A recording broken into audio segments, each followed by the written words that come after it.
Today's episode is brought to you by HERdacity. HERdacity is a nonprofit inspiring confidence in women to achieve their professional goals. For resources, networking opportunities, and a strong community of women, visit HERdacity.org to learn more. Welcome to HERdacious, a podcast for audacious women.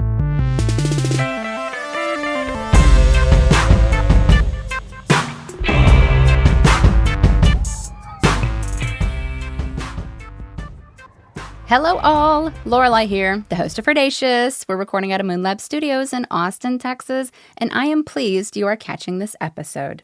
Joining me on the show today by Zoom, we have the founder of the Argenal Institute and host of the Working Parent Resource podcast, Sarah Argenal. How are you doing today, Sarah? Hey, I'm great. So good to be here. So pleased to have you on the show. We are super excited to talk about burnout avoidance. Sarah, what's up? There's a lot going on with burnout.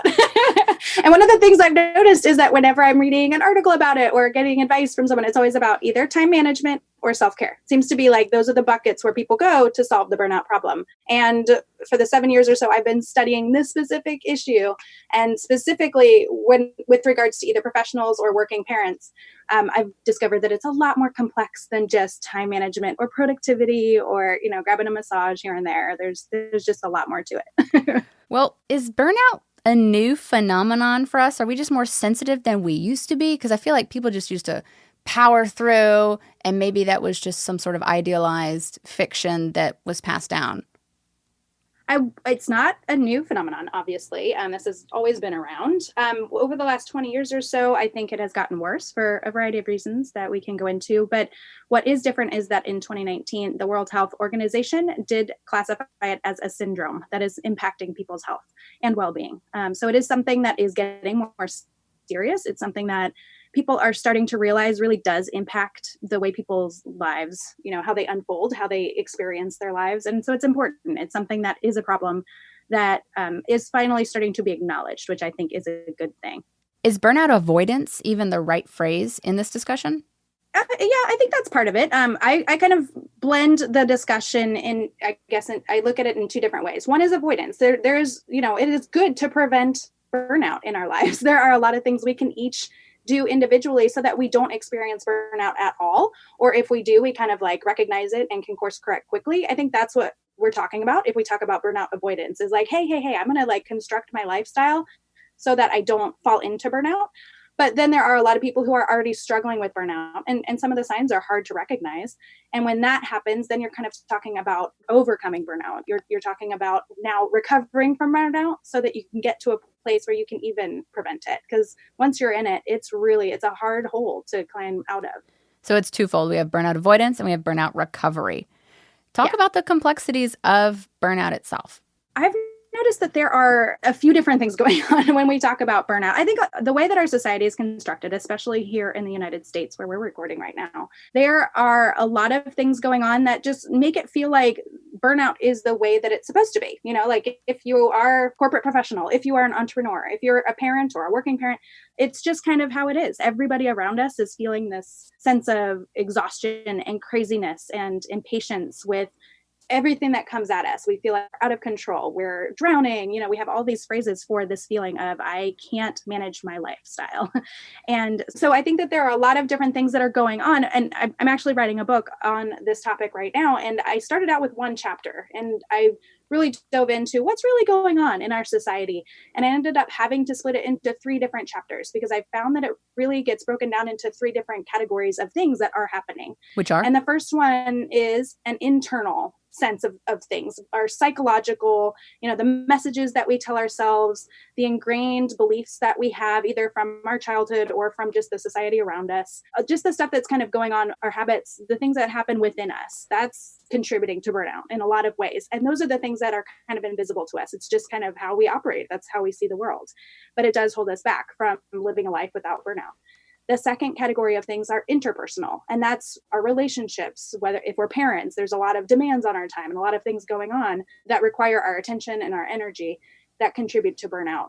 Our commitments to our coworkers or to our clients or to our boss, all of that stuff is happening on an interpersonal level, and that contributes to burnout. The third category is cultural, and these are just like the systems that are in place, the structures that haven't been in place and continue to be in place that prevent us from taking the time we need to recharge or to rejuvenate ourselves.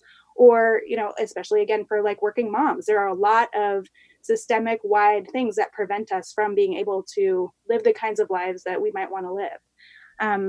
Again, what we were talking about earlier is just this expectation that this is how it is. That's cultural. That's just kind of like in the air, and we take that on.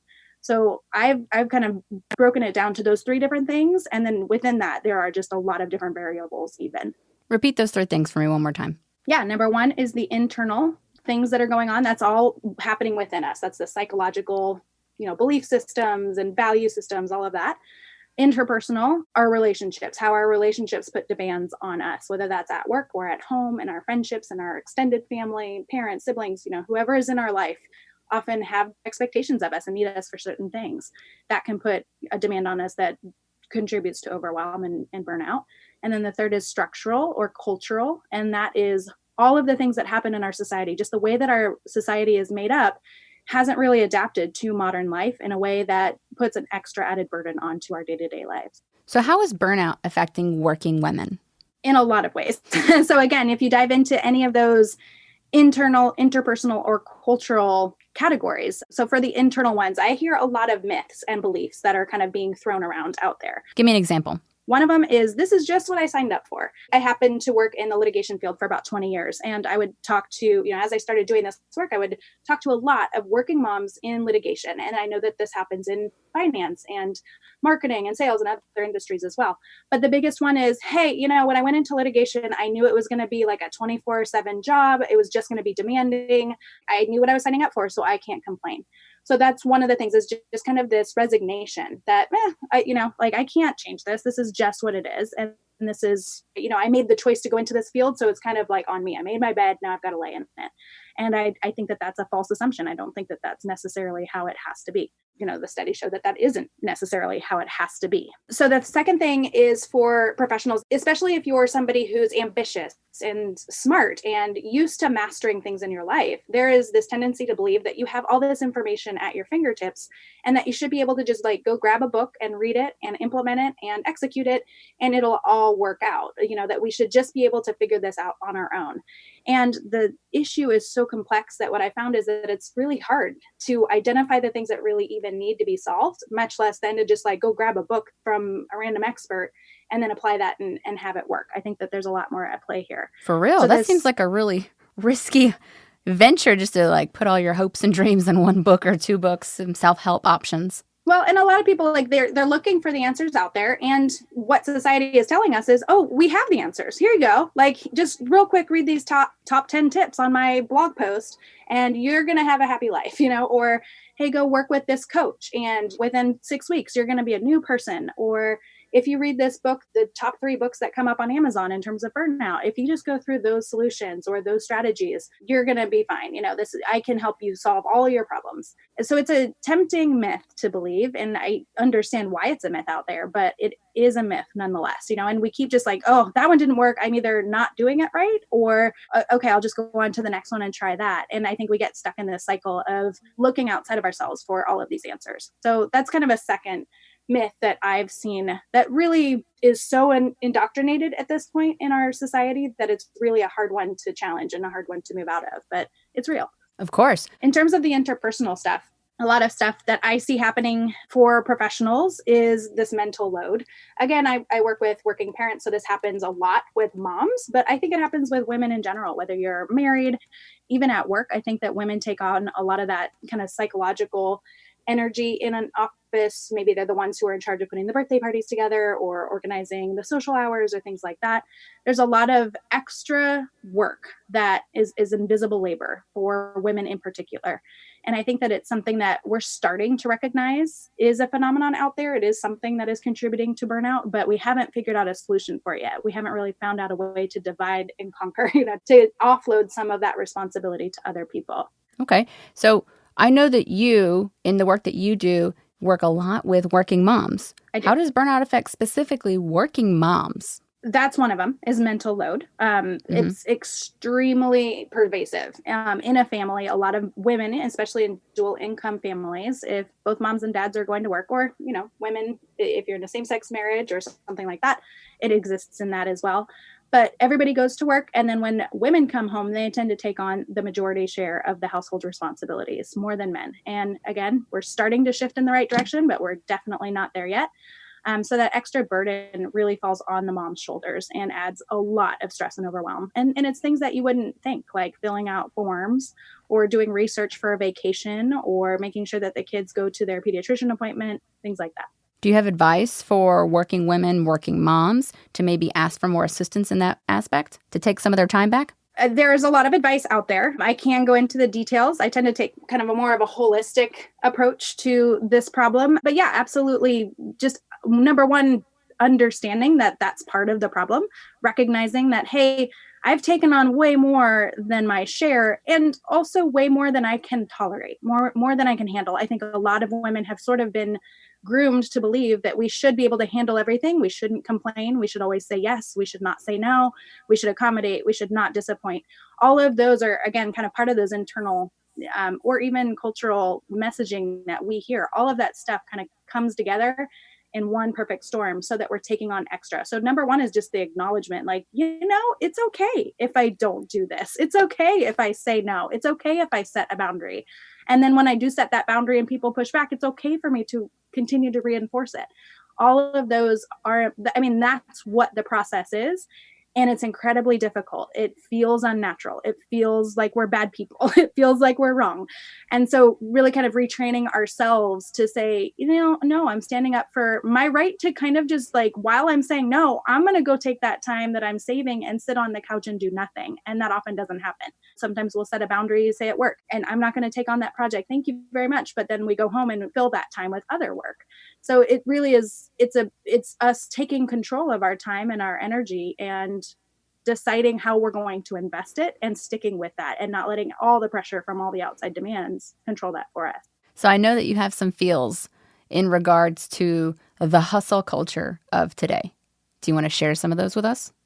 I think there are moments in your life where hustle is helpful and it's important. If you have a project, you got to get, across the finish line in the next week, go for it. Like short-term hustle, I don't think is a bad word. I don't think it's a bad thing. I think it's the prolonged chronic hustle is what is starting to put an extra burden on a lot of people, whether you're professional or, parent, whatever you are, whatever you're doing. If your belief system includes hustle and grind culture is the way to success, like I must work all the time in order to succeed.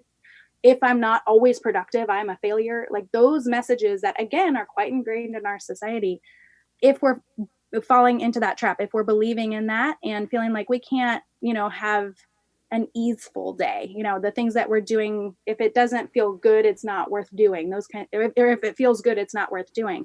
Those kinds of things can really trap us into burnout. So I think it's one of those things that's like a red flag. You've got to kind of make sure you're always tuned into your own energy levels and understand for yourself, hey, I can do this and I'm going to continue I can work this hard, but then I have to take a step back and go recharge, because it's important to do that. And a lot of us feel like we're not succeeding, we're not valuable, we're not, being approved of or whatever if we're not 100% productive all the time. And that's just false.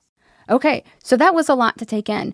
Let's take a quick sponsor break, and we're going to spend the majority of our time in this episode talking about the pathways forward to burnout avoidance and burnout recovery. We'll be right back after this message.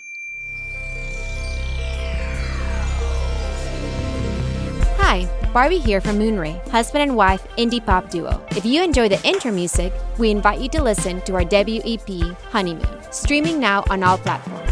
Visit www.moonray-music.com for more.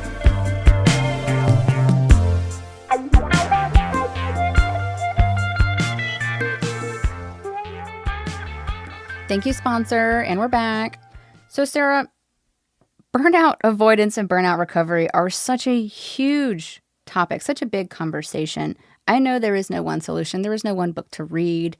There are lots of different ways to take care of ourselves, both in and before burnout. So let's start talking about that.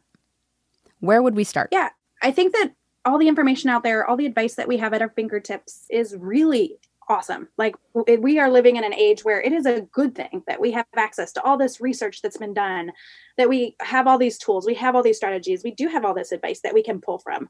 I think what we're suffering from is almost information overload is number one. And then number two is kind of media literacy. Like, hey, which of these are credible sources to pull from?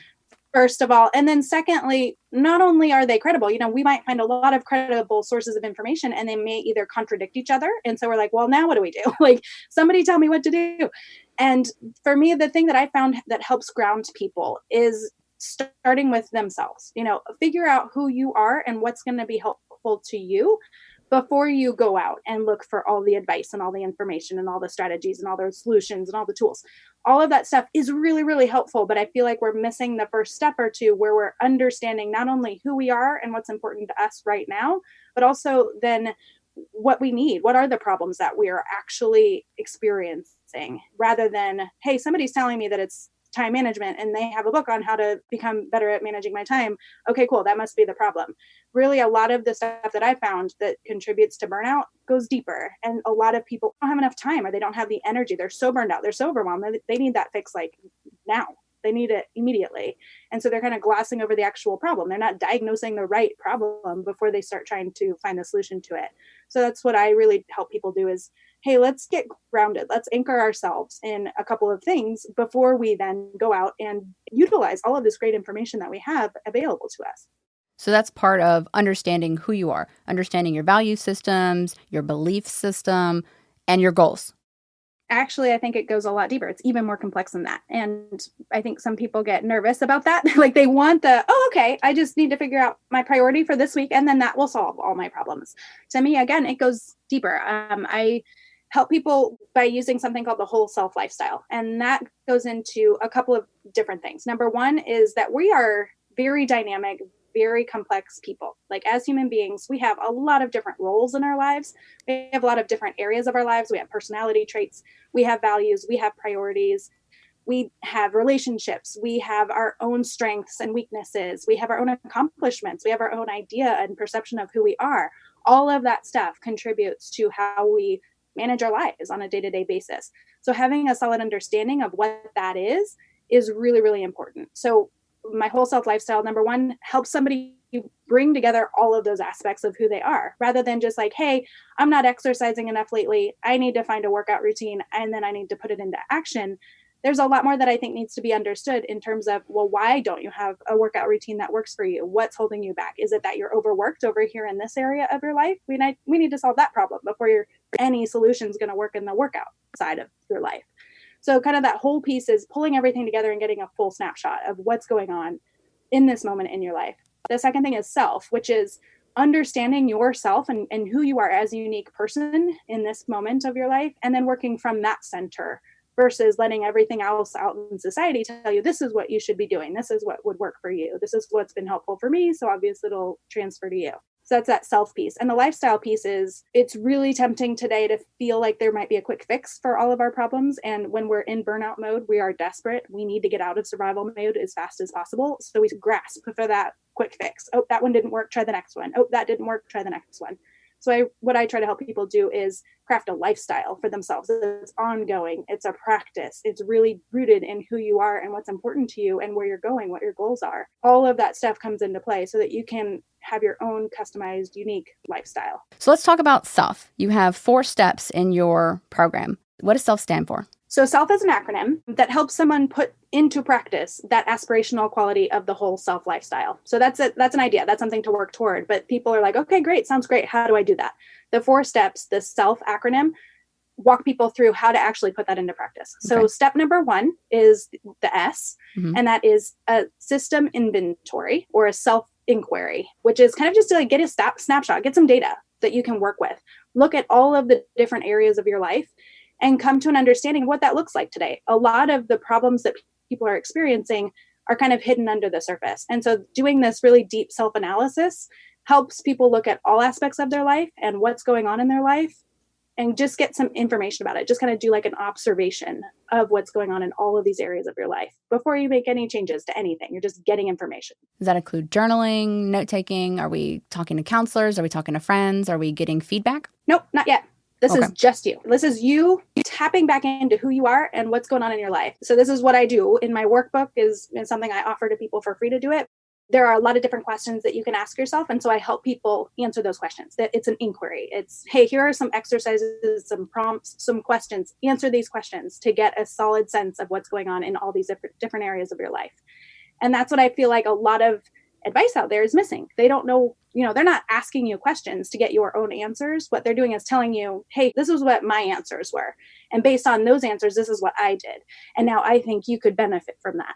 And not that you can't, but I think first it becomes really important to get a real clear sense of who we are right now. And that starts just with us, just kind of writing answers down to a lot of different questions. Okay. So after we've done the inventory, we move on to the E. Yes. E is for evaluate. So the first step is I'll just get the information down on paper. Don't judge it. Don't start being like, oh, but I don't like this about that area of my life. I need to change it.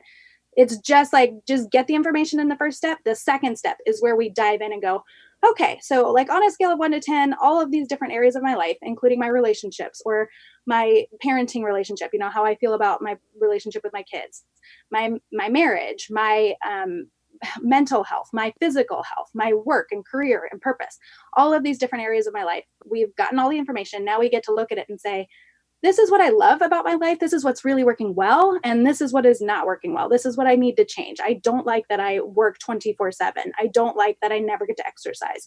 I don't like that I constantly fight with my mother-in-law, or whatever it is, whatever the things are that are causing you stress and anxiety or burnout in your life today, you get to pinpoint and target. It's kind of like you take a big picture view first, and then you zoom in and go, okay, so mental health, that's where I'm going to focus all my energy. I need to fix that area of my life first. We kind of need to triage. That's what's most important. So then these other areas of my life can also improve over time or whatever. So I, again, walk people through a whole list of questions that they get to answer for themselves around what area of my life then works and what doesn't work. And what do I want to change? What do I want to see improve? So that's the second step. That's E. All right. So we're moving on to the third step, the L.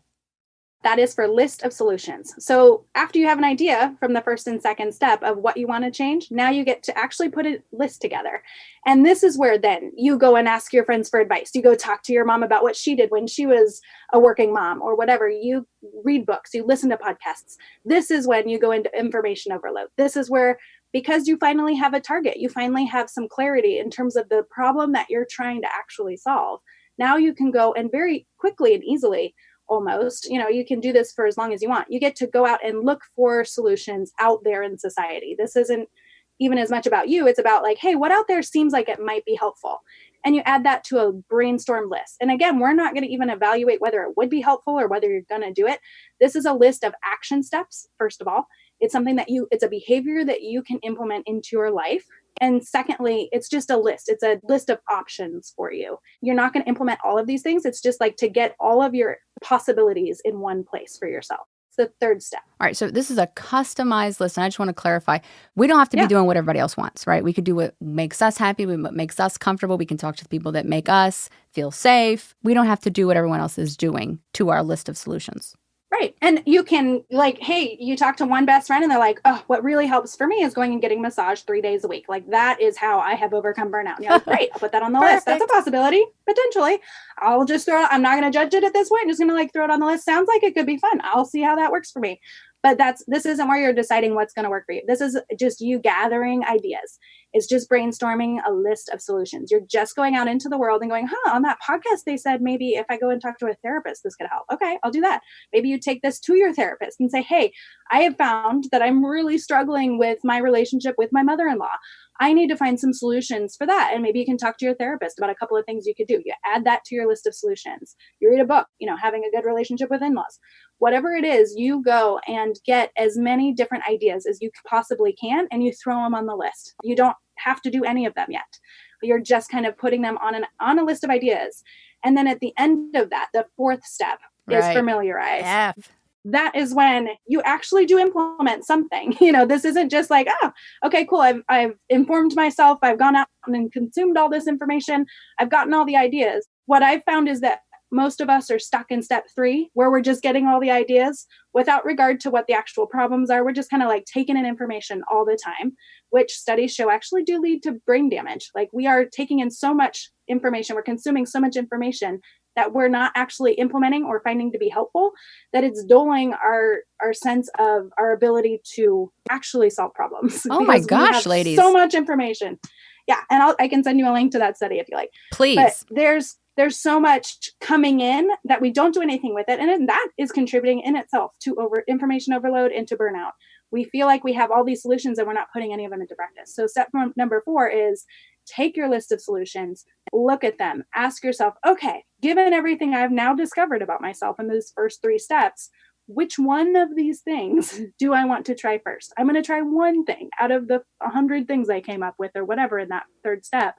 I'm going to choose one, the one that either seems like the most fun, the thing that seems like I might have the most success with it, the thing that seems like it might have the biggest impact. Whatever that is, you take the one thing and you try it for a day, 3 days, a week, a month, however long you want to give yourself to experiment with it. And then you'll get feedback and data from that. You get to understand, okay, this worked for literally every friend I have. It is not working for me. I can now reject it because I have that real on the ground data. I have that real information that I can use to make that decision. I can, get rid of that because I know I have a pool of 100 other things I can still do. So you can try it. And if it doesn't work for you, you let it go. If it does work for you, you find a way to integrate that into your daily routine, into your habits, into your own system of your life, so that it becomes a part of your lifestyle. It becomes a part of that practice that you have going on in your day-to-day life on the ongoing basis. Well, Sarah, and it's not one of those things that you implement once and it's gone, next week when you get stressed again. It's something that becomes a part of your day. And then again, you can, if you want to disregard it, try a new thing. You've got that list of solutions that you can always pull from. This sounds like a very practical, applicable, step-by-step process for, I think, a majority of women, working women, and mothers to be able to implement their lives to safeguard their health, their well-being, their professional vigor, and their personal vigor to avoid or recover from burnout. And I am really excited that you were able to share these with us today. Thank you. Yeah, it's one of those things where I think people need to understand that we have all of this information at our disposal. We have our mommy groups and we have our networking events and things like that. We have all of these sources of information and advice, which are so helpful. It is a treasure trove. But if we don't have a way to filter that information that's relevant to who we are today, it won't matter. It's just contributing to that overwhelm for ourselves. And so I think we need a way to clear the clutter. Like, let's find those nuggets in, the diamond in the rough and then move on from there. Well, thank you for helping us clear some of the clutter out today. I think this was really informative, and you've given us a lot of actionable tools to take into our lives. And if y'all enjoyed listening to Sarah and you want to learn more about her workshops and the S.E.L.F process, visit theargenalinstitute.com. We'll have a link in our show notes for you to get more information from it. And to close out today's episode, I would like to share a Femme fact with you to stimulate your brain and increase your knowledge of women's history. Sarah, have you ever served jury duty before? I have. I was actually chosen as an alternate on a trial, and then the day before trial started, they settled. So I guess sort of. Okay. I came this close, but I kind of went through the process a bit. Excellent. Well, you have the 1975 landmark Supreme Court case Taylor versus Louisiana to thank for it. So prior to 1975, women were not required to serve on juries, as they were regarded as, and I quote, the center of home and family life. So, in fact, 14 years prior, in 1961, the Supreme Court ruled that it was, in fact, legal to exclude women from the justice process of jury duty in the court case Hoyt versus Florida. At the time, in Florida and in 17 other states, women could serve on juries if they self-selected to serve. And this was known as affirmative registration, meaning that you had to specifically register for jury duty, unlike our male counterparts who were automatically registered. Part of the rationale went like this. The practice of excluding women from the jury pool was reasoned, and I quote, to protect women from the filth, obscenity, and obnoxious atmosphere of the courtroom. Sarah, how obnoxious was the courtroom in your experience? Not so bad. I was in litigation for 20 years, so right. I'm no stranger to the law or to the courtroom. Well, they were doing it to shield us delicate lady folk. So to recap, in 61, jury duty discrimination legal. Fast forward back to 1975, Taylor versus Louisiana found it to be illegal. The court found that the systemic impact of excluding women from jury pools violated the Sixth Amendment. specifically the requirement of an impartial jury of peers, and even more specifically, based on another court case that we won't talk about, the jury needs to have been drawn from a fair cross-section of the community, meaning that the jury must be representative of the community. So Taylor versus Louisiana ruled that affirmative registration was unconstitutional, guaranteeing in all states that men and women would be called to jury service on an equal basis. And that is the end of this episode. If you're digging this show, remember to subscribe and to tell a friend who you think might also appreciate it. Until next time, I'm Lorelei. This is HERdacious. You stay savvy.